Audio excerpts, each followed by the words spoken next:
Baro minit ni hong kita ucap ni dang to kabang tim hin katipa chu nampi tao khom nau ni siin resort sanin tam zon na kidingin ay Ngailut Tibukimlou to tao khom ni khoa khatve kalha apat na chu 2023 June hasunga sun tao khom na Saturday khatve ki su khom oven hechia chu evangelist sun pha na manna mi pi ju ki khom heloven amma ho to adang chang ju ki khom hin senior education ai ho bang bangai ke gel so ai le first line a to chela to se mi nga bi gup chu evangelist introduction and bol abana so ha mit soi vetile am ho chini mudana kana gel hin mit sangan na heaven pomulo nga na heaven echini ko chin na satan kalung thema pathine hopin khatve ka phone number nei povin pastor mangboy through in chun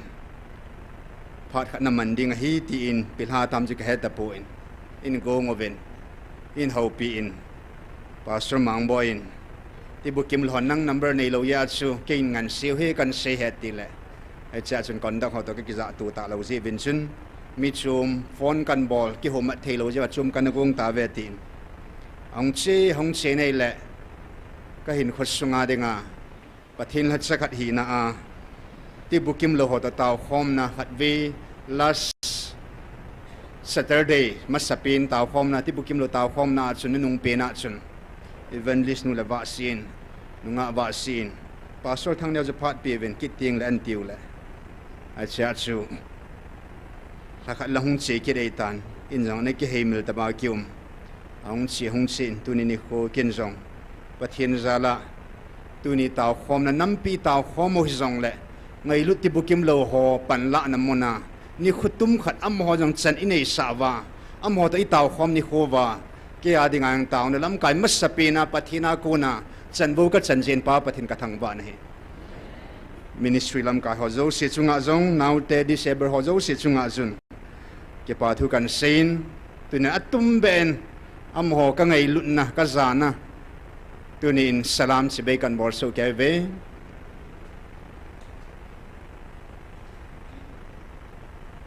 tunia ithupi dingwa ka hin hansu mai cham thil tu ti hi thupi wa kan han hi in chimasanga thunep noi ta bangin gal lai ta ni sial hagaw gal sat hi zevin chun gal kun jing hi zevin chun point khalanin sei masang gatin pakain tu chunga ata san ho hi sevin a oza sa langa koi to ai te ka bam tel mi thing pol to ai te ka ve ta san na langa koi to ai te ka bam te ai le ipuluyo Abraham to ai te ka ve hallelujah khang som pat te idon na ding vai hwa khang ma sa pen hiu cho Abraham to te ka khang ma sa chi hi i tu cha ten khang som hi an man diu chi ding ai hwa khang ma sa pen hi Hichi khang sunga pakain ipuluyo Abraham to ai te ka anaw chu ipuluyo Abraham chun akhat na nagamle se na phung na chang na in ko dalan ti chu pathinin milim ho hol akun an ko do tai abana chun pakain pi an pe kinam ngasu pi pa lot to yung ki khana nga ya ti e chin gam hong ki hom hanin sulam na ki han na kin lumlam chunglam na ki han na kin noilam ka kil handing he ti chi nakit zit he la kay ko ki ve he di he ti asu bi pa lot na in ko da la na ti bangin a in ko jong chan da la thing nai lo lot do yong song ki khanin pa kain khunungin phathi an bu na hi hallelujah ya tunya pathinin hichigale ei ko naw hin hichisunga hin milim ho ko bru ho siwa ho vantil gilo ho zo thilaleng ho zo ho a ko na chun pathinin ul khupi cheldia gama ko nin sun pathin Abraham ko do bangin pathin e horzong in ko do ta ve hallelujah gamji se khan pi uvin tunia pathin ho chi su pi ama ho chi hingzing pathin ho chi I be te ho I su pi ho to tu hin pathinin I khan thing na ding ovin gal hum kit tan he hallelujah pathin nam han momong acha momong hi zeva chu pathin ho khom chi jong le hon chani nei khom thailo de he hallelujah mi mo ho to chan ke nei khom thailo ding hi in nu sung peng khat I sao le jacob hi hon wanga pakain ke man jacob ka ngai lun I sao wang ka hot he hallelujah ya tunia Abraham le lo da khan thing banga hi chigal ni na pa hi pathinin amma cha mo alhani hi mo phot chi na dinga pathinin lo le Abraham khan banga gamzong ami zo an khan thing kit ding he hallelujah ko no zo zo sa ham pha he diu ul khupia konin phai im far tur pi che pathinin ei da ha sa ta ve twa he lo to jing ki khan thing hu ngai na lai ding Echi tu to inam piu din muna thagau to Abraham to pakai e te ka na chungbai seu hi sin pakain thil zo se abato chenin akhangin e pulu yo Abraham jang so aphat phanin akum kumin an pui ni hi che banga tunia e pulu yo Abraham pakain an pui na achun a bolding da la ding ani na achu e piham tan ha ding chep kitanin athum na achun na chapa mai chama tuin tunia mai cham thil to thu hi I thu pi ding ba kan han hi in chimasanga in mai cham thu dola hin imu bangwin mai cham sim sapin chu bible I mu win ipu no a ama khang sunga nol na be pa no a tui sang lina ko na pathinin ain sumi mi get se to an hu do pa ama chu pakai na hu do ki pa be sin gan sa thing la akun le aban le vacha thing la akunin pum go thil to mai cham a seme atin hi chia gim nam chu pathin azata nei la ataw na cha san pi tai hallelujah mai cham sema sapin mai cham ki san sa ma sapin gana vacha mai cham sema sapin pa choi chima sang mai cham thil to ana to ma sapin offering ana to ma sapin je have mi masateni gain level manin an to lan khat pan alo su hola a gamas aga atuin alo su hola atuin a belin wangchun a kel ngui chin hola a kel ngui su masapin hola a thau pin atuin pathinin koi mai sam thil to cha san zom ko ya zo asanam a bela zo asang ta na he hallelujah ya pathinin a thil to a jong sin pathin ana ve ne sim tila ko na tai thil khang hong si tu ni khwa I thu pi ding wa mai sam thil tu itu na dinga chu amun hungai masapi ni mai sam bol na ding mun ngai mai sam chu mun zo sa ke sim thailo hin mun thi ngai cha hallelujah he ni pau pathinin tu ni khoin e hon nam pi mai sam mun thi ngi pi ma sangwin malai pi le pumi ma so jong mai sam mun ding ana pe ni mun zo samon a day de mai cham ki sim de va phalpo ne pathina copy now mun omin ipu Abraham a jong hin velehon mai cham ni ve sim Abraham hi a chen mai cham khat ve simin chi chu pathina ke do a ipi ka sim de ham ta pathina ke do a amma Abraham tia amin ong ki khel zovin amma mai cham sim ding hi pathin athil to ding hi amana sei ta point pathin bolin ati ei ho nam piong tunia pathin ei ko ma sangwa ei mo dei de ya pathin hitin ki hele mai cham hitin ki sim le pathin tia in ho wo hin tun bang ei mo dei dia pathin mai cham sim ding ei phal ta po ve amma thu pi dung jia mai cham sim dinga pathin ei ko hita ku ki te hi pathin oi za ma sangwa I mino hi ku ki hin pathin ei vil zovin Israel ku ki ti jong ei ko po ve ka cha ti nei ko ve hallelujah ka cha ti ei ko ya ku ki muni put live ai mai sam simo to ka cha ti pathin cha ti ei min vo zova I mai sam simo hi alam dan a ki khel ngai ni en pakai ni pului Abraham so on za sign vana kuna van thing nan ho pi sa ta in นัดตายกุยอากุนมองนักโลดิงเกมันสากับปีดิ่งนี่สิวบัดสากินปุลามะเวนสิจัดคนนั้นสิมจวมสิจัดนัดสูนับปะหงพัดดิ่งนี่อับราฮัมฮิจิจูปะทินกำจังจูอัตตะสันเบ็ดสาเขตาในแหละฮิจอัตตะสันจะมาดิ่งจอนพัดดิ่งเกสิมตาเนี่ยฮาเลลูยาไอ้ละฮิลายะจุนปะทินินฮิจิกำจังฮินัลูดิเห็นตีตาโจฮิจิกำจังฮิกัลลูสาดิ่งเนี่ยตีพันอับราฮัมท่านน้อมเหจิงไอ้บางปะกายกัลลูมองดิ่งเลยอีปีสุกบอลดิ่งหำนะอีปีสับพอจิตนะฮิดิ่งหำกิเดียนบางอาจเมลจินันฮอลโจอีปุลุยอับราฮัมโจเมลชินันฮอลตาอินฮิจิกำกัลลูนะดิ่งอาจอีพิมกบอลดิ่งปะทินันดองตาเนี่ยแหละไม่ซามกุมทุมลิงบองละขันนะอับบานะเกลละกุมทุมลิงอับบานะเกลเซลกุมทุมทิงเซงัน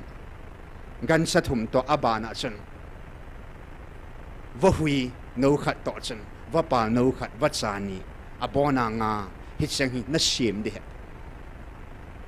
ปะทินัชเซบังจะเสียมตาอินหมายสามทิลาจนตัวตาอินไอวางิน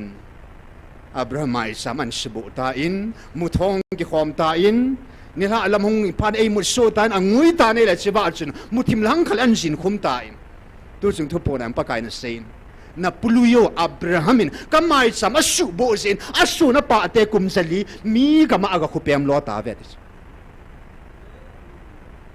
อินนโมกุมสักคริสเตียนฮีนุ่งวินหมายสามอสุโบเซวาอิสุงวากาลุไหมปะทินหมายสามสุโบเทปวน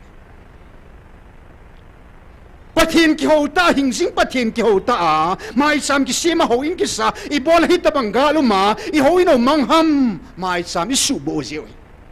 ปะกายหมายสามโฮอินสุโบเซวสะทิงโลอีขันโลเซวว่าสะทิงและทิงโลอีปูนัวบังอาอีขันโลเซวซุมทิงและทิงโลขันตะลวะซุไม่พอและหมายสามอินละข้าเซวะปะกายโฮอินปุ่มปมาสุมังทายตานีปะทินโออิจะมาสังว่าหมายสามเซมดอลที่ช่วยเฮ้ยนี่พวกอับราฮัมินส่งกันซาเชื่อตัวนุ่งอินอัตุอัสซอนขังซอนอัฐิดิ่งจันเกยปะทินเสยปิตาเตะบังนะเตะทีดิ่งฮีอหินละนัสสูนับปะหิมีก็มากะคุเปียมาว่ากุมซาลีขังลีสุงามีนุยาสุอากอมดิวตายขังลีโจเลบังเกยมันเฮงเฮาสตะกันปุยต่อเดียตีนทุนยาปะกายหมายสามสิมนั่นดิ่งหมายสามมุนอันเดลฮันเนี่ยอีผู้อับราฮัมดิ่งอาจจะเกี่ยวกับจีติงเลยกำเลยสิพุงเล็ดสังจูดาลาจูเบยท่านั่นแหละอันนี้นับไปยงเจ็บตันหายงจูเตะนุ่งยังละจนทุหะเท่าเดียงละจะยังจะเบยดอมอหินละจะปัดสังขัดเสียหินอันไงลุดตาไอซิเซราอันอหินเชี่ยขายปีไอเจ็กไม่สามารถหินตัวดิ่งกิติจูหามองหินเพื่อจะทิลวังหิมีงาดิ่งอาจูทิลหาสปินมองเสียตาอิตาอังไงลุตาจะปัดตัวดิ่งอาปะเทนินฮิวัชนมุนโจสิมูโจเสียแห่งปุยทางโจเสียแห่งปุยปะกายโมเรียลหางะอธิคัลคัลเนี่ยฮาเลลูยาโมเรียลหางะเกมันมูลขัดจูกันกอปีดิ่งฮิตสมุนาจนนัดตัวดิ่งอะฮิเห็นอะไรไอ้นี่สุงาตัวจิงเทฮีอากมปังสุงาตัวจิงเทฮีอาคุสุงาจุคุปามัมขนาตัวจิงเทฮีไอ้ละปะเทนินอเดลหันมุนเอามินนี่ทุ่มลันปีอาชีเตะไงนี่นี่ทุ่มนั่นจอดดีฮะตีนี่อามันยังสังานเก็บปูอินอาสุโกลหังนี้ตัวอากิลหันตานี่ทุ่มลันมาจอดเลยอันนี้ทุ่มหินนี่โกลหังนี้ตัวสังานอดาลให้อามาตัวสปาทิลทุ่มขัดหน้าปีปูตาวัมทิ้งเรามาเก็บปูหันินไม่เฉลี่ยเจมซาอากิกันหันินอาชีหันตาฮิลายาจินปะทีนินมูสันโกปีตายฮิจิมุนดิงะฮีติจูนี่ทุมลินายองจูกำละทิมนาลายติจูอภะนาดิหันมุนดิงองจูอหินโมเรียลหางปะทีนหางทิงฮิจิมุนทิงจูปะทีนินมุนทิงดิงอัลหันปีไอเจจุนโมโรเสียปะทีนนาจงเลปะกายอัลหันปีมุนอากิพูนนมุนทิงอัลหันเจจุนปะทีนินโมเรียลหางปะทีนหางมุนทิงอาจุนปะทีนินฮิลายมุนให้นัตูดิฮัติตานีอับ na chun pakai ni puluyo mo siang che pathin mo zo sa ho pi po in pathin ama to ki ho na ding mun theng sinai mul thang mul cho na pe he hallelujah mun zo sa mo si ho pi po na he a ho pi na ding mun theng ding a han mun au mi ne Israel te pakai na chungwa puala a David in sensa san bola mitam jang ki sun pan satan lep la am chunga chun hitsi mai cham sim na dinga hitabang na hit su mang na gim na thu gim na luna a su tang na dinga chun pakain na kompang a bolin na tipoi leng pa David pathin a dei than mun hitsi mun mo mga na bol heti mun a ko pi mun en tunin ni khoin mi maso jong pathin mun thiang na han pi bangin tunin nang le ke jong pathin mun thingai pe hallelujah hitsi mun su masapenin mai sam thil toi loi do masangovin amun pa chu tu chung pathin hagawin ei sei pi bangovin ana phung do masaute hin sim ka te luk bung li chang som ni langa pathin thuing ina pi sa hui chi ahi wangin ta abiana zawa ka sei hi Elizani khulaya wana ki kha kum thumle lagup gamzo sia ki la chun Israel la me thai tamta au minahi sule adang koi mahinga Eliza ki solovin sidon gama Zerifar khuwa me thai nu hinga a ki solbo vinahi hallelujah me thai sang Israel sunga me khu yang tam ta au me ahin la pathinin thang tam ta ano me hi chola sun agam kaya sidon gama akhwa Zerifat khu a me thai nu midang jong hilo me thai nu ina chun chapachang khat se nei amanu ina chun pathinin asu pa Eliza cha soltan avai thong ta ne hallelujah hichibanga chun tu chunga pathin e ho pi na wa chun chinia chun e sei pi win nanga yotin pathin kam sang he ni kuin sei da tang e dunia hung ho ka sopa Eliza banga ka hin sol banga nang ho mi vai sale again the ala sam ho koma hi chi hu hin na thui keiman ka sopa Eliza ka hun sa bangin me thai nu koma ka hun sa bangin nang ho chungin zong achuta hallelujah hita bang hampat na si Israel tebo me thai nu bo chang thiam jai le tunin e ho jang chang thei ta ve hallelujah iti ki pom hita tunin nang ho mi ham pha na hi ve tunin nang ho chi na le het na ki sung ho dingin ngol hoi le man tha na nei zovin a hin nang ho la anem pin le imat sa na gel lo ho mi nim pin ho ana gel ho mi nim pin ho dingin choi a na le ki pa na le so sa na nei ta ve mi ham pha na hi ve hallelujah kum thum sunga pathin ki phun namun o ki za namun I chang ta ve ne chu kai madang hilovin ei ho lei tu lai ta I ho muna pakai lai sei kin nai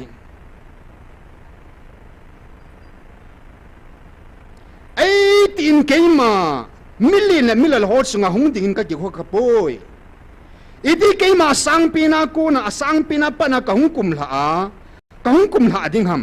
anem pen vegina pathino ka hi azi chu ahu avai achinga them alin aneo abonsa ahum na thedinga keman munui nung pen ka hanzi hi tunin achinga them hol hengleng keima akuna thilbol hi ti sanga ama china na koi thu pi zo ding ji ovin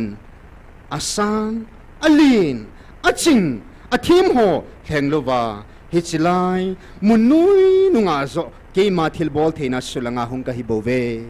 hallelujah iham phat naw ki sumil jiv iham phat naw sang mi ham phat zo isim jivin tunin ei mo ham phat nei ki sim go do pakai hat sanu hin khwa bet ton theita babarin ni khat so sein nuhi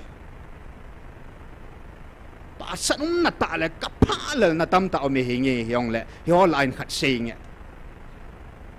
ปะทินก็มากิปาทุเสดิงอบัดไงปุดทิลขัดทุ่มจีนปะทินอันเปติงเละกิปาไม้สามกิปานะฮีอาเซมเต้เตปะทินหิงกิปาทุเสดิงบางฮีไอ้ขับปุยเอ้หอนปะทินกุมฮิจัดสุงาทิลจะไอ้บอลเปียงซิมขลุ่มไม่เทนิส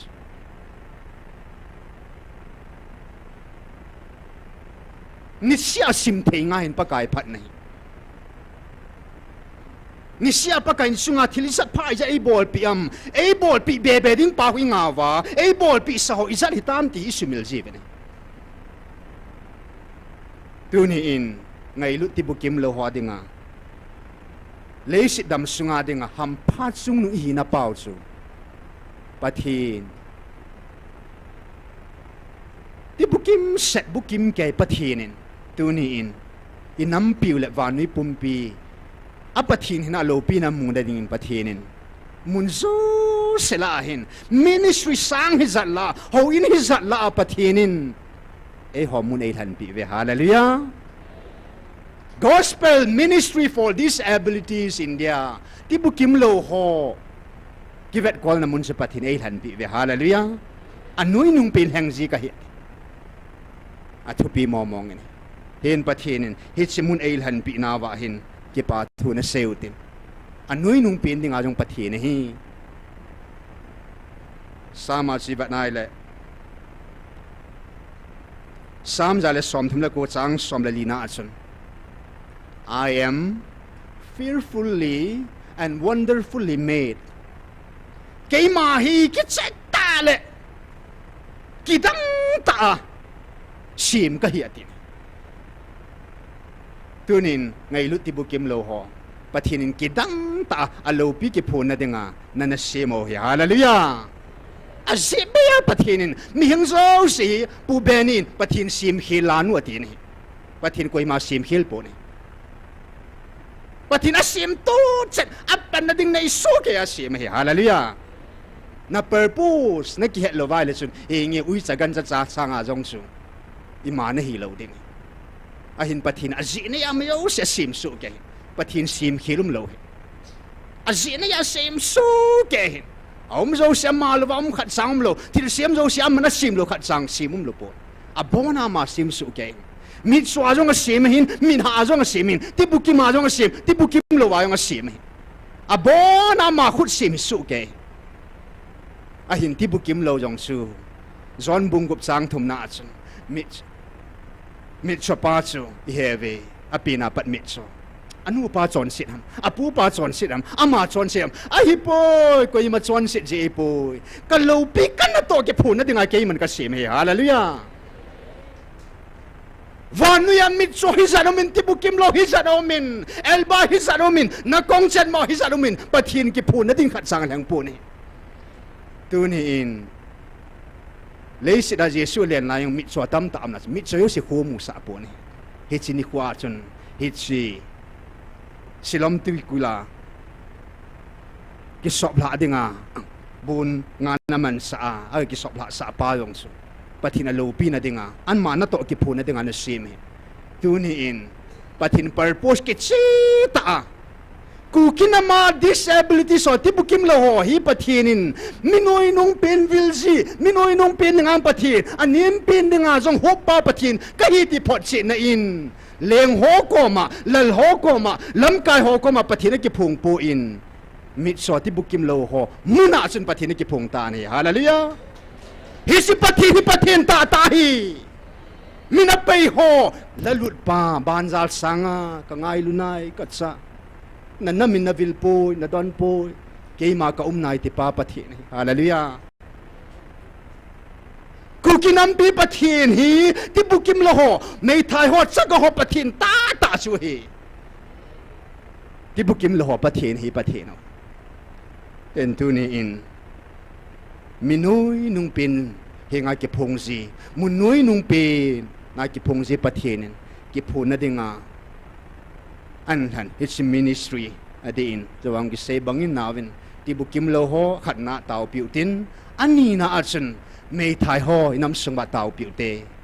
athum na achun chaga ho taw piute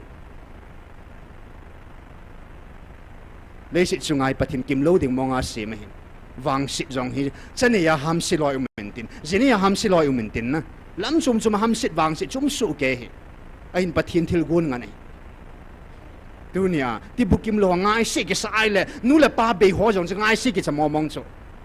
mei thai fa kol ding lo de chu a chang sia hing de chu kuin na vet kol ta ding a ha na chum chum chi en tu ni inam sungwa minui nung pin hongai lupa pathin hi nga chun tu ni in pathin in kidang ta sim Tibukimlou ho inam sungwa hi chi ministry Tibukimlou ho hin inam sungwa Tibukimlou ho hin chile mei thai ho hin chaga ho hin minui nungai gel ho tunin pathin lo pin amuwa pathin o zawa thagawa su chana nei wa alhagaw din mun hoilai mun a ding ham ti ha ki hedova pathin on zawa leisina Tibukimlou alhagaw zong ama tha ri chu ki charum pin ne hi leya kim ta hi zong thagaw be hu hingam ding chu de ume hezi chun inam sungwa Tibukimlou ho zo se mei thai ho zo se le chaga ta nu pa be hela sinum talo ho nu be pa be ho ding in mo cheng se ding in alhagaw hin khoding vin taw piu te upamang neo in 2000 hin zo piu hano thulun luisu he heaven dan hin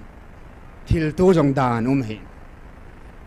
gan sa tu ding mo mong chu nul na be ti nul na be thil tu mo mong chu nul na be hinga gan sa hila vat sa hila nul na be a ke tu hin tu ni in pakain dan thu hi talovin ngai lut na khang tu khang hi hagawa ngai lut na ka vil na khang ati ta na he hallelujah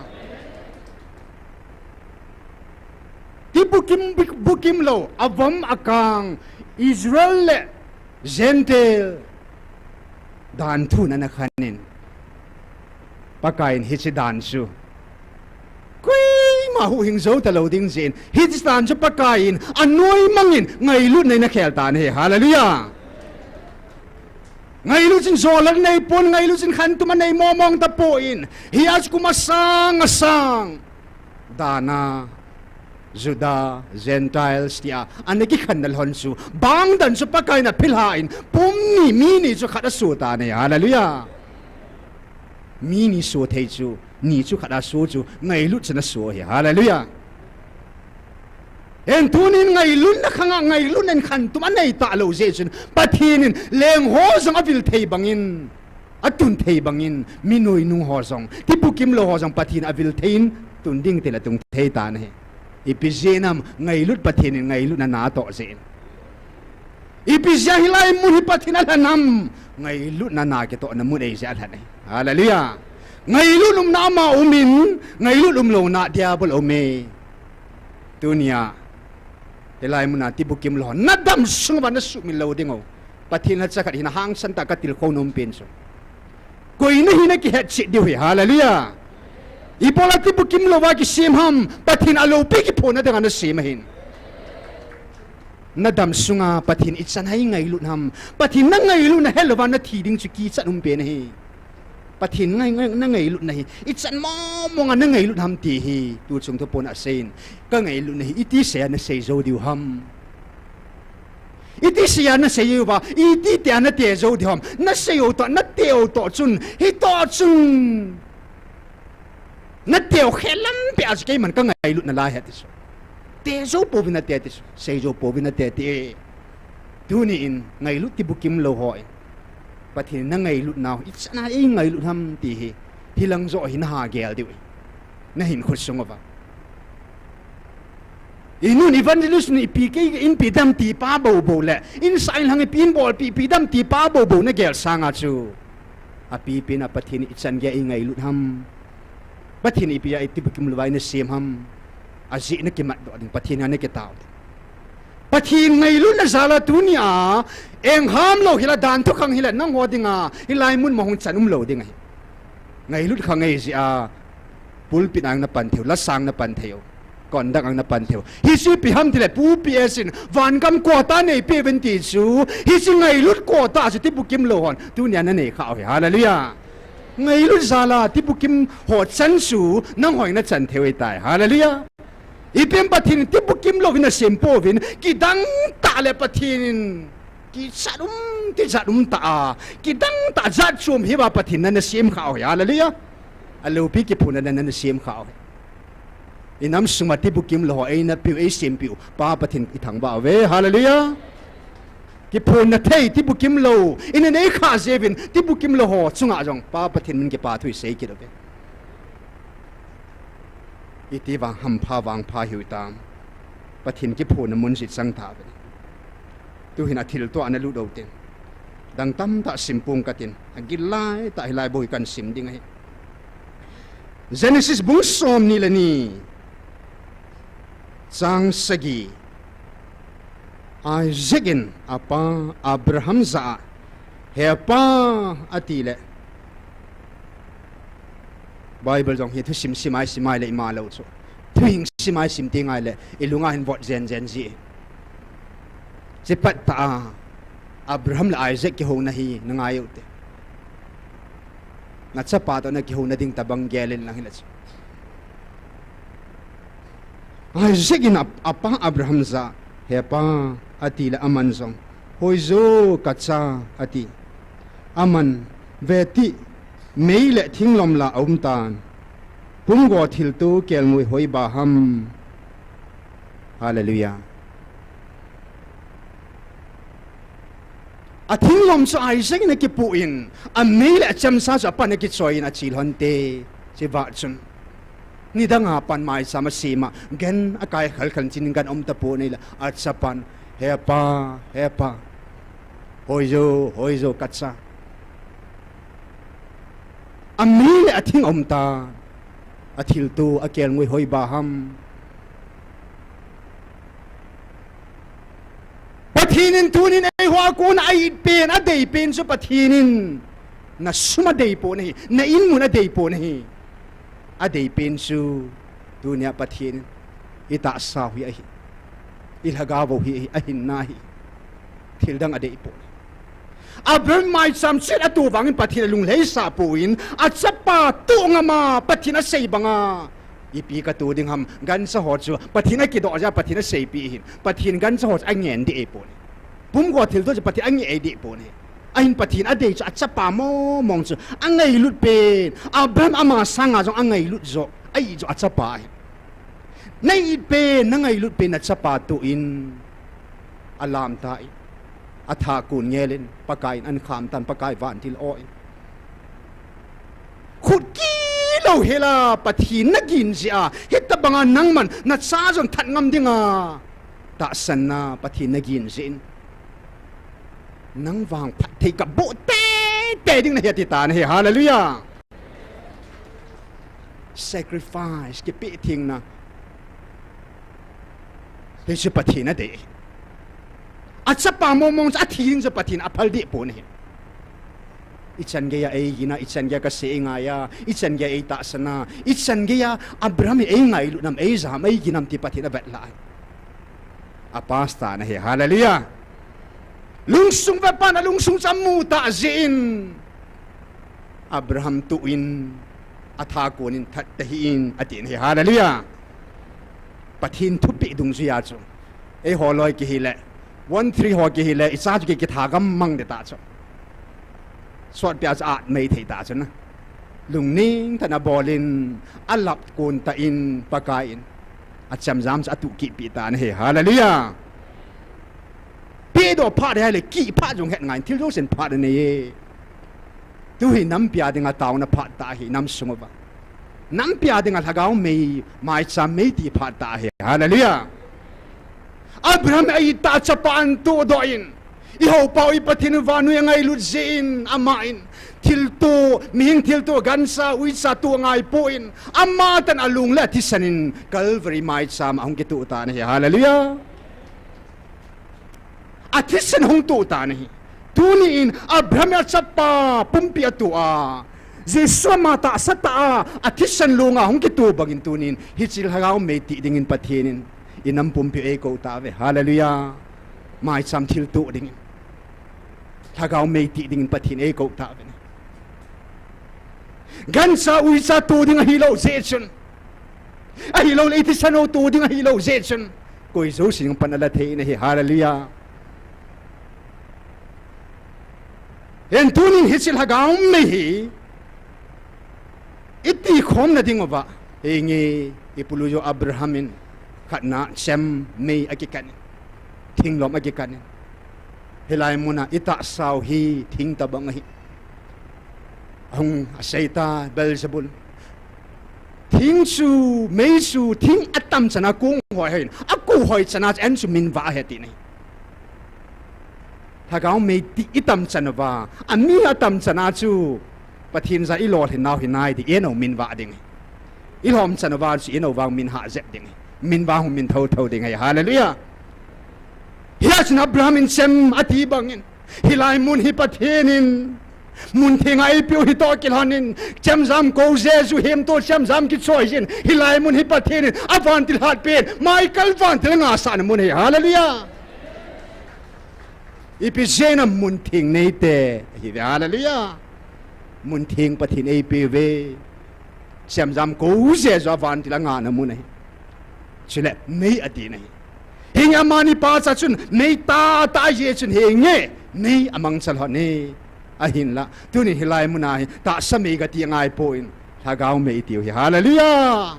ihan mai mu thei po vin hilai muna hin hi chil hagau me ti na dinga vantil kilo ho vantil thingon amu thei vin haga ho sina mu thei hilai muna kyon ka ki chat pe no hi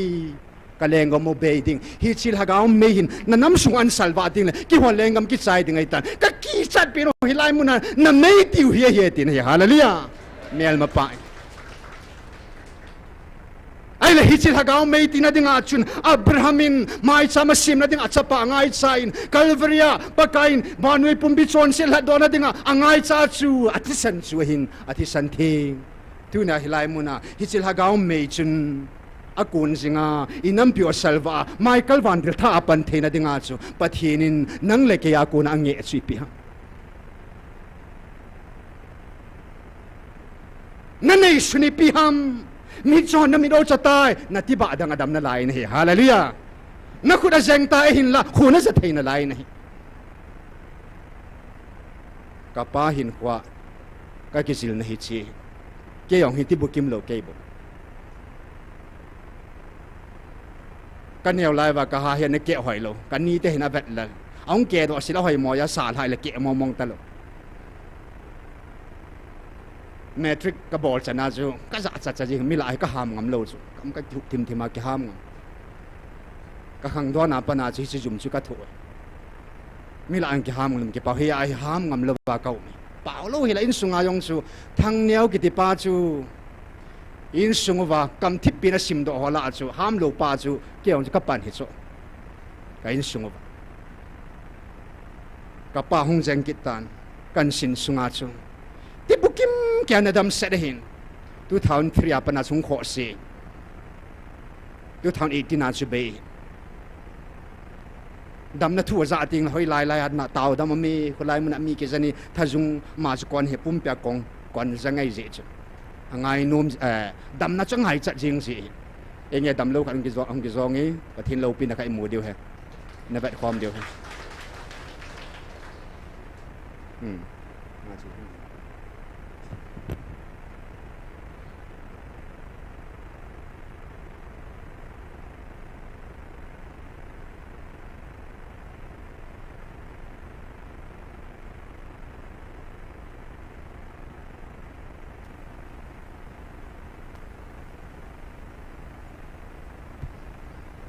Hello.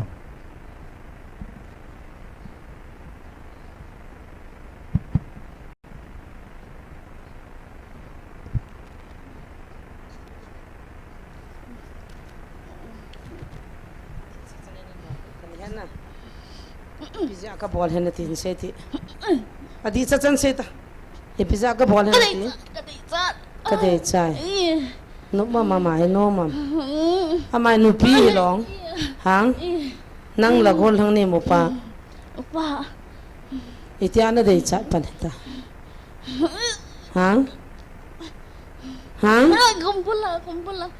Kumbula. Na tha go ham ta hai. Ina lo go. in the logic in the logic Kalizi Nali balzina Nali ziting hola tisanu he pojiam Atisan li khazibam Atun ka monga hetia hong ki pui hi mi ngai tan ta kan tau pe cha pang jong alien jong ma ha nga na hin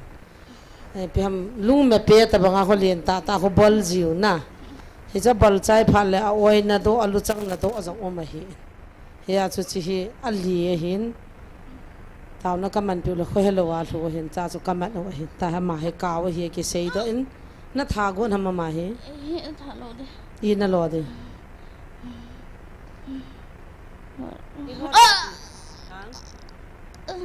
Emang kalau laut ni, emang kalau laut ni. Na le ji de. Aku de lo thilo da na le jing le. Ati san be lo de. Ha? Iti de. Ha? Tu la he thi san chop li ti he tam ke nin na. Iti na tha go da na ma he. Thật lâu đi. Ki wa na ne de. Ama na he nam na de he. No mam. Na ki chen pi nu chu kaw ham nang na hi ham. Oi zo ne nam na ji nu ta nang chu. Ha. Nang na hi na. Na ji nu chu kaw ki so ta na. Ta ma zo hi so di na go. Dam be se. Cha za na nei ta mo. Cha za na nei ta. Ha? Ni. Cha ni na nei ta. Nam ji dan dan na dal ha zo dinam ta ma he na min ho ning ka se do sa diu tam ha na ki nai bam na ki nai na ka se do sa diu tam na ki mu du na ta life a nan to ha ki le ka tha diu ne ka hing hoi lo diu ne nam na dal ha zo dinam se ta nan le ki dem na le ji tiang ho la iti jiam tui ha me pi ti ham ha iti ji chapang ho dong na li ji ha hita na li wa ko thi san khong po the yam ha pot ham pot lo na li pot ji tui ji na ale da ho na li ti la mi hung gong ji ta ko le ti ta athi sanu ho na li ji hu athi san kang ji yam kang ji na ta ma nan le ki dam se do nan le ki le ka lo de ka ma ki no le ki se lo ta nan le ka ma ki no le ti dam se yo Ta dio. ka tha de chu na nan ning na ka se do sa de tam se do lo de na phung min bo ga ki se do hang na phung min bo ga ki se do na min na ki do da ta han hang ki se yo gangin hotel na bona ka se do sa de ne na phung min ga ki se do hang ki no ta na phung min bo ga ki se ta hang na se do la kan hali de ne ta ki no ta gang ta ga ki se ta na phung min bo se ta hotel na min ka se sa de ne ji shumna na ki man ta ka thu nei ta ne na ne nam na phung min ga ki se ta hả hả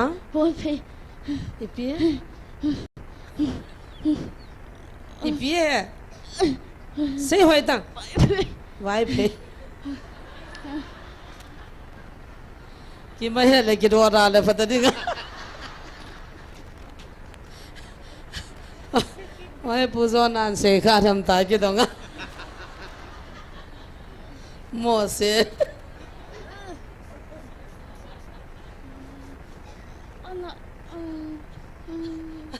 na ki chai de na la jeng to chi na min ki se sa da tan te o na ki he do jeng de jin nan to kha ki la ka tha de ne hoi lai na li pan ji ma akia nga na li pan ji na ta la hoi lai na pot de na pa na di ki han loi tang awaya kan ma no hi no mam itiam ha anaye se ka hali de ne la chi na thi nom ham nom na sam lai man hi ipidao vale ipida ha iti ha ong itiam wat jen jenam iti hang itiam sei do ha dan chu asai hallelujah hagao me kiti chula lai mana he hagao me kiti namun chu sai chu ne nam lai mun no ho ki mat ne ki thana ne ki he chu na le kaw se ho dinga ham lai hi lai mun na thei da bam ha sa di dan dan he na ta na dal ha so wa ya na pot di na ni pot da ha yin ta ji shum ne da ha kinota wa ya pot phong min ga ki dong ai le lem ho ya pa mo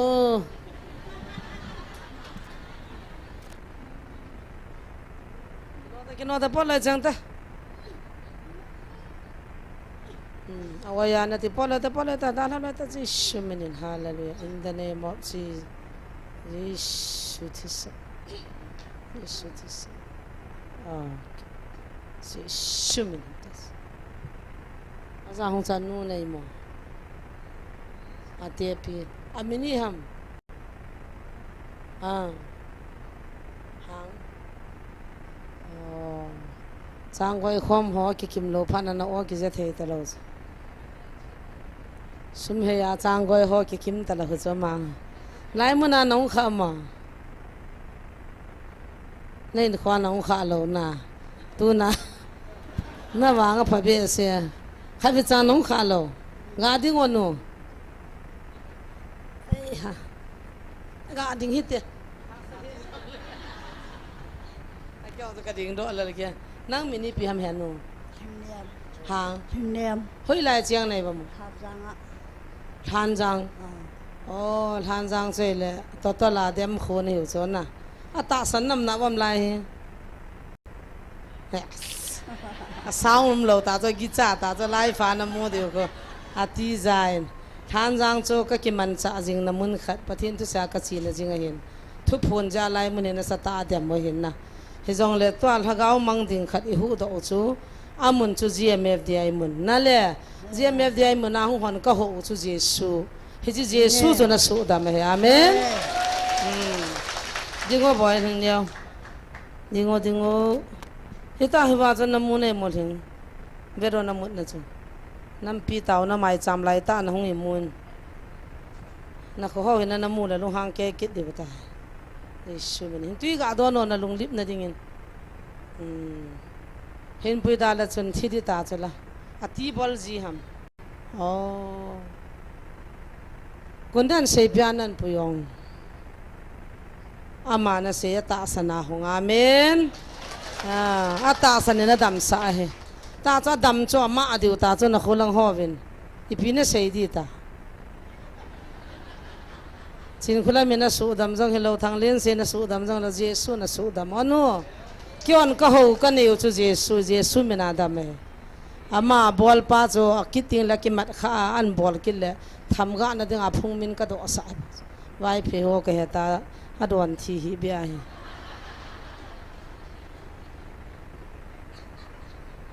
tel sing ho ken te la ka lung dam dom nan heng ama el tol na ton nei pona ma ga ke henum ji na ga nui nau te tai hab ji wai bo bena pathe mini ke ti bon za wai taw na zalowa thagau khari hu do hitan kalung hang mo ma tung ka ka tawa pa na chu abo na he chi kauli abal ngan chang hu he hita he thi san he alia cho mo na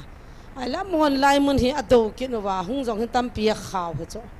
chapang dam do skola thi di ho jong a hian wa bui jong dim jing ya cho pi le adi pa pathina mu za cho pathina to wa lol hin nei pi pathini thangwa ve ai nei tia mama ne hi khadan he na ta salamai sei thu he thagau lama sei ding siol kama thagau khat ai ki chu do ta na he hallelujah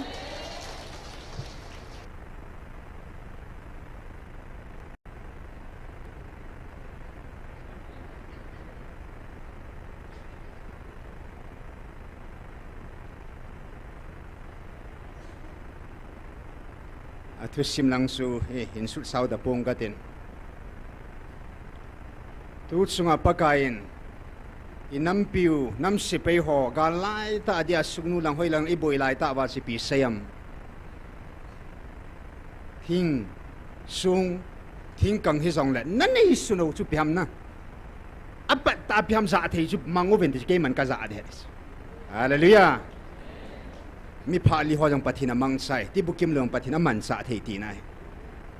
in tunin pathin nam piu o isa na ti vin ti bukim lo ho ki phun nading pathin hi simun san heng ta ni ya tunia pathinin Abraham ko ma achapa amman vanu il hat do da dinga ta sa thisana poi mo banga tunia inam piu dan na dinga pathinin hi chil hagaw me hi ti khom ding hi evangelist nan se mai pun evangelist pun thu ai pe ai puin e hani ki do ba pi ka bol ham ai ti ai puin pathin thagaw me mit sahibin Abraham ka sa na chapa nei pi na ti banga pathinin inam pi ba ko na de chu hi chil hagaw me ti uvin ti hallelujah ya hi chil hagaw me akun jing na ding le Michael tha pan jing theina dinga thagaw mang tam tai hu do na ding wa dunia hi chil hagaw me ti na dinga akun jing na dinga Michael tha pang chu thil dang ai poi taw na mit hi mit chapan zong mit hi ne na lai na hi hallelujah amit sang lo nu nga mit hi to the na hi nam pia ding pathin hi sim mit hi chu thagaw mi su ha na dinga thagaw mi awa jing na dinga taw tui amit hi su pathinin nang le ke ti bukim lo wa ko na nge bon sa vai wa ko na nge sila pathinin tunia kilhaina gan tha thil to dingin pathin ei ko povin kilhaina gan tha thil to khela pathinin wa cheina la sading join wa cheina la thil to hanga to dingin pathin ei ko ve hallelujah tu chunga khat khelo le hilai mona la ha sa tam pin su hilai ministry a itsa te winau te pathin kidang ta sim ho hi la ha chan tam pin ho na ke paomen he chu pathin awa chaina chu thil to khela pathin ki pa na ta chu hin he lai wa chei khom hi pakai ki pa na hin mi li sian khom hi pakai ki pa na lung thei na chu hin ya tunia hi chi mai cham mei ti dinga pathinin asang pina pa anim chen ge in jong panala mi li sian theya wa chei la sa ta wa dil se thei dinga pathinin I bon sakeva wa na go ki khol thei che dinga ti bukim lo ho chan ge ya hu pha pathin hing ko hi hallelujah he chun he je thu he isu to I se oi po in pathin thu mo nga hin ya sam som nga chang som mi la thoma chana sin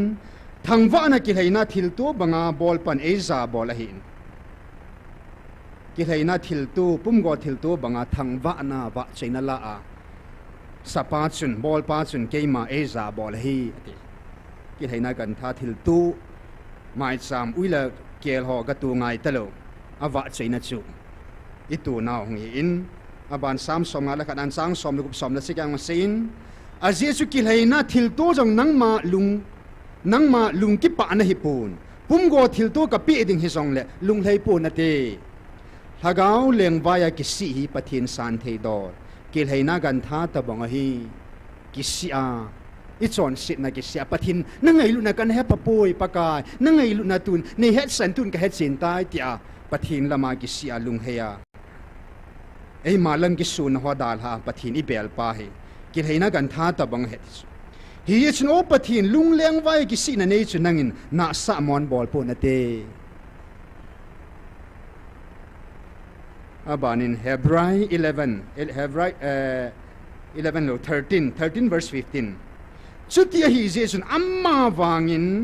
wa choina ki thoina chu pathin hinga tha jingote hi je chu amma min phun do na mu hoga a he hallelujah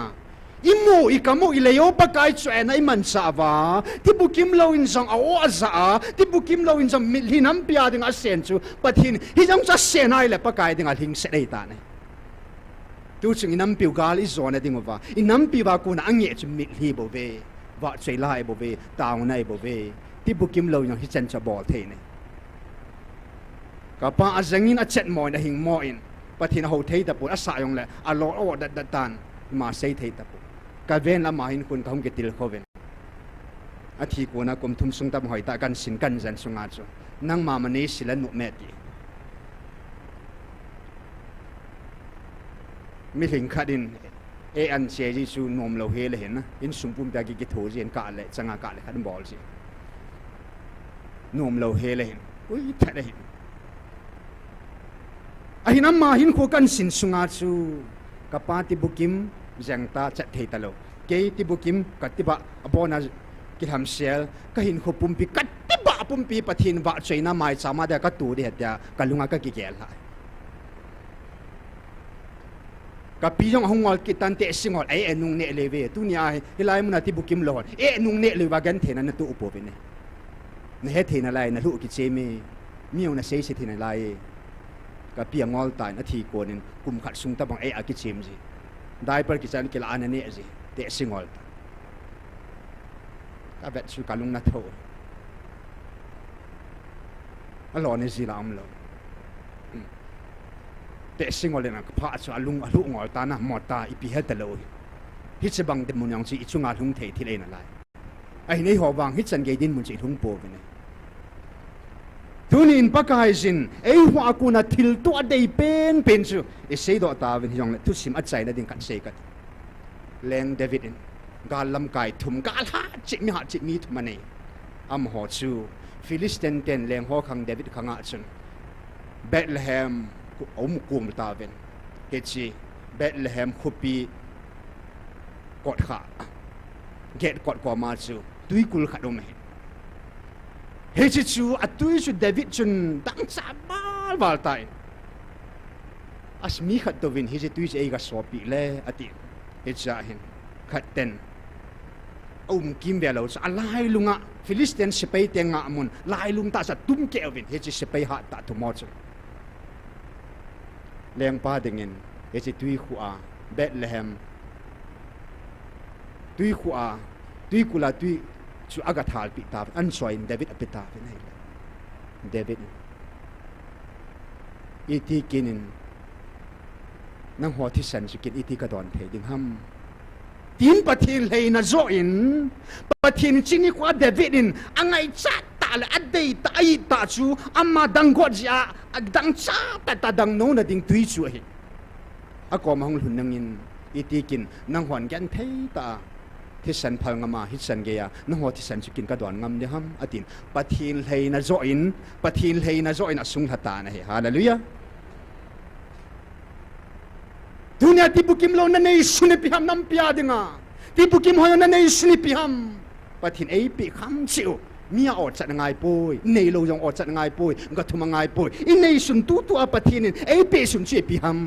mit son jong tiba dang na nei lai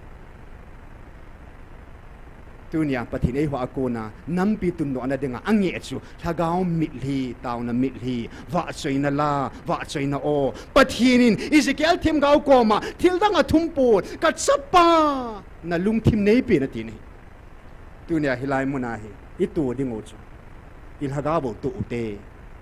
pathinin hi chi hagao khom khom ma hung ei bo hagao tu khom na muna hi lai muna Abraham achapa tu in Jesus athisana tu in tunia nampin hilai muna thagao imai ma pathin mai cha mai I tu diu cha thagao I thagao bo I tu diu thagao chu hoya chengam ilung sungwa ilung thim sungwa cheng lung thum pum pi pakai ding ai tu ding oi hiting le pakai ngai lu ni chui het diu ngai lu na mi le cha cham lo hi lang po ding hi hi chi mi hi chu pathin ade mi li thing cha de ai eng gal zam ji aka a thiam mang ho ji aka mi liong chai na chi chuai poi pathin a nge chu thagao mangai lu na mi li pathin ai ngai lu nau ki gel do a het sit na koi ka im ti ki het sit na ngai lu na mi li pathin ai nge hi chi mi li thing ai e pu pia song cham kha kap ta thagao ba ki pa na mi li sang ta sa ki la sit na mi thia ta me tia phoi tai na mi liang chum chi mi liang ching yu thagao mi li kha min ta sa mi li kha he pu pia song achunga na na hi chi chu pathin a vel hong si la dong dong jing e bang pakai na se ni ka ngai lut lo ji ai chi na chunga thil ka ko e po hi chi ka ngai lut ji a na wa mang lo na dinga ke ya na ki su na dinga ka lo pi na chunga ka koi the na dinga ke ma nei bel jing na dinga ka ngai lut ji a ka koi thila hi atin hallelujah ya Tibukimlou yang Tibukimlou wa pathin na simlo na chu na Ngailut ja wa mang khan te ama hi Tibukim ho tabang hile zong khan ki khan tin wa mang khan te alhagau be hin the na ding tia na ta sa chu chet man koi khai bo ye chu pathin na simlo na ni khet lo vai le tu chungang go go han koi san ha bo le Jesu le ya len line mi cho ko mu sa ti tu chunga ki hon zong mi cho ko mu sam mu no mo chu na kyang ei sudam le tiu chu Patin alo pi ki phone ding ba na sem he hallelujah nam pia ding a taw na mili seng ding a wa sin na la sa ding a taw ding a patin na sem mo hi o kai on na za wa hilai muna taw na muna pan na la wa patin thwa no me me wa no ho ding a ling sa de tai ka so pe te ho ba te u te za te nau te bon sa a ling sa e ta pen tu ni khoin kapahin ko Tibukimlou kan sin sunga ka Tilkhouna ka dei ji chun hengi azun khat be taw ta bin lai muna pathin lo pin khat i mu je wa chu ka pha ka gi gu tu cha dei nan mi som langa lang ong ki sai kha ala ya ju pha hi ong ki be lap kha hin ki ngai the mo te alung hang nom wam le alung hang kha ile ki ngai the mo te sila hin sang ka tin Tibukimlou hon nam pia ding a wa chei lai pi diu hi hallelujah nam pia ding a mil hi tu diu hi nam pia da taw na inei jing diu hi he chi pathin hi chi bol ding a chu a ling sen ai koi ui tai na na hin khwai chang si na bol pa da ling hi ta nang ding adang si pathin an ngai tu ding ngai ta i ham tin leng la la hon na he mi lo zong le hilai muna taw hon wang na ki he mi lo ding oi pathin nam pia su mi lo bangin me Thai ho cha ka ho Tibukimlou ho khang som sunga ki sumil thei lo ding hi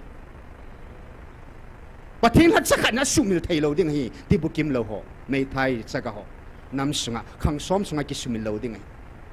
pathin hat cha khat ka hi ti a hung ki hat cha sa khang som sunga hat cha dana ki koya me thai Tibukimlou ho cha ka ho sumil ho chu hat cha hem hung hi ti khang som sunga en pathin Tibukimlou ki phun muna pathin hung ki phung hi in hilai muna pathin ei vilo hin am ho hi khang som sunga nam pum pin ong ping ding a son hi yong le a sumil mil chu pathinin na ham phat na jong na ngang na sumil kha ding sumil thein hi po ve ka sumil po ve ke hon ka gel do jing ve kan ngai lo jing ve convention evangelist pulam kai nan meeting cho ke to win jing ham time khala manin sale hon nan tin ma khwa kem ding thu ho jong ki gu na thu ho jong Ngailut zala Ngailut Tibukimlou kem ko ve som ve lang git ve long ke bol ai ta he se tu kum sungang ti bol de ham ti ho chu ministry langa ko nin jong tu phon jong hum nan tin ho chi ding jong le ei jong ini kham khamin na Ngailut na zalen ke pangin tin tu nya de nga cha de naw te pa te hung kar son ha ka ki pa na mo mong zin ado le thei tu hena sa hon na de ki la vin lang tu ni ham man kin ka pi ding sang khat sang ni sang somal jong kin ka pi jeng de thei tu na du vam sa na de vam pi ne vam na don don tu nya Ngailut na zala that sa khan ka Ngailut naw ka mil po ve ti vet sa na phot chin ka da kan to ding tin hi sang a jing ka sen ka taw na bang ka sumil po ve nang ho ka gel do jing na ve keu ne gel do jing ben na ke taw pi tu jing te pena chai na in I ball taste no nam pi nga taw na wa chai la mi hi in na live in ni tu the na live yen pathin Ngailut na sumil the po ve Hitsilahi kahin lai sin lim na mel ka nei lai sin pathin Ngailut na lai sa jing nge ti lahi mi him hi ipi hiza ti chin sang ka te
Nang bong sui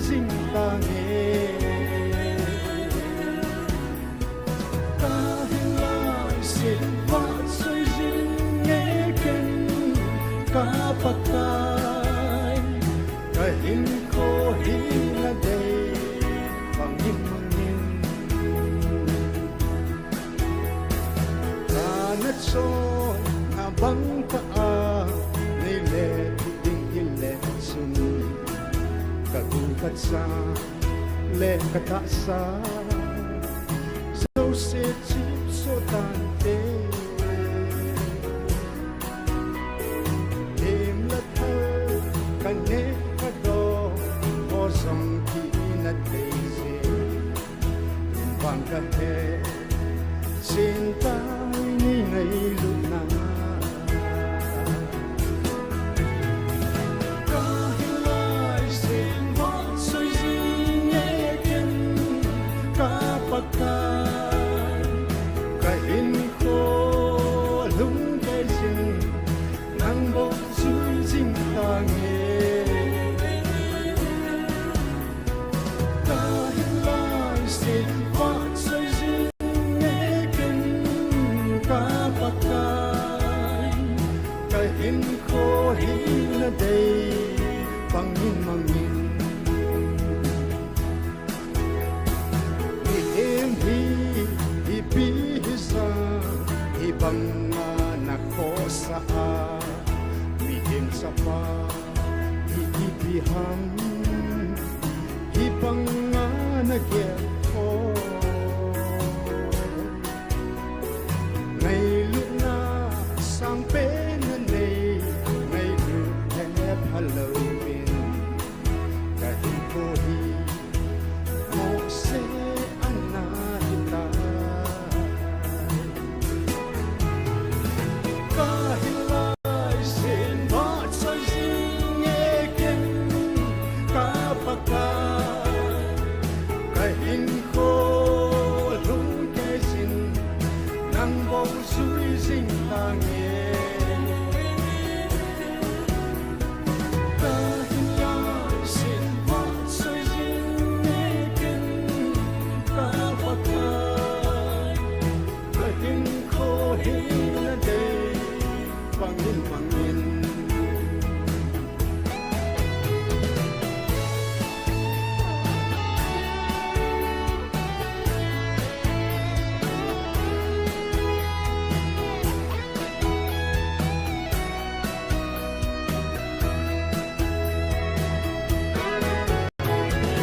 ka hilai sin va soi zin ye ken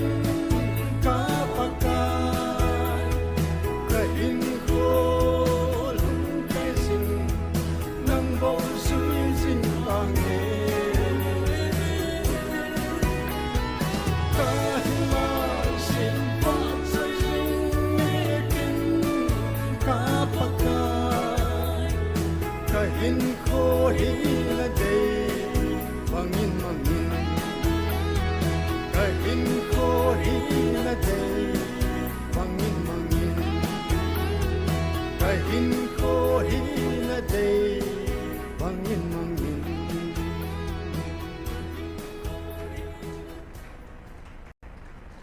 mina sing so kelte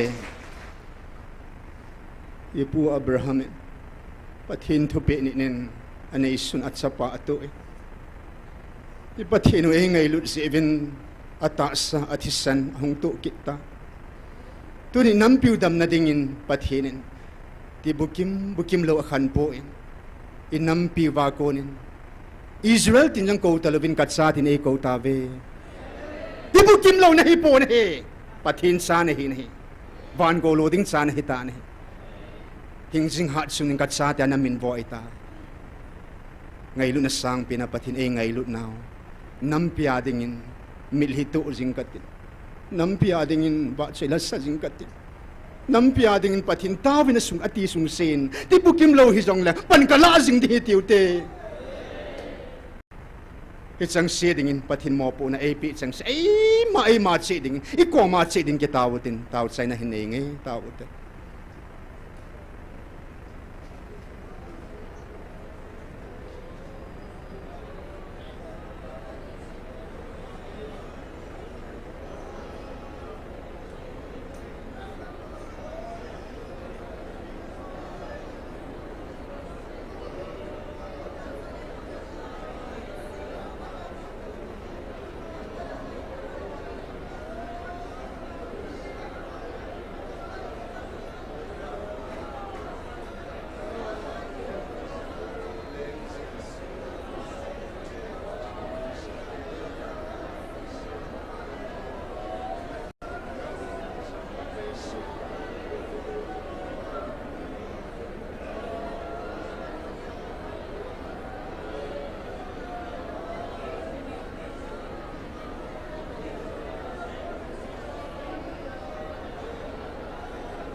gam len ta a leng lin ta a kituna Jesu nei lo sang dunia hilai mona Tibukimlou hi zong le na o ka za thei zim ka ki po bi pakai o vanu ya leng sang zao min a hin van dil gilo ho po a ho bi ki ho Tibukimlou hi zong le nang ma pa thi na ka hu kha zin ka ki po ka nam mi te nei sumilo zong le sumilo pa thi nang ka nei kha zin na min theng ka thang na hlat sanulung gila Ngailut alhagavo mai sama na hinto sai Tibukimlou hagaw hilai munang tam ta nei hu do pi ta zem na min theng ka thang ba Tibukimlou ho zongai lo a abukim ho zongai lo pa nang ka neu ka ki pa ove na min theng ka thang ba tu ni in ka nam sung ba hagaw me ti ding ho hlat so ka Tibukim ho so hoi lam ge gam hita Tibukim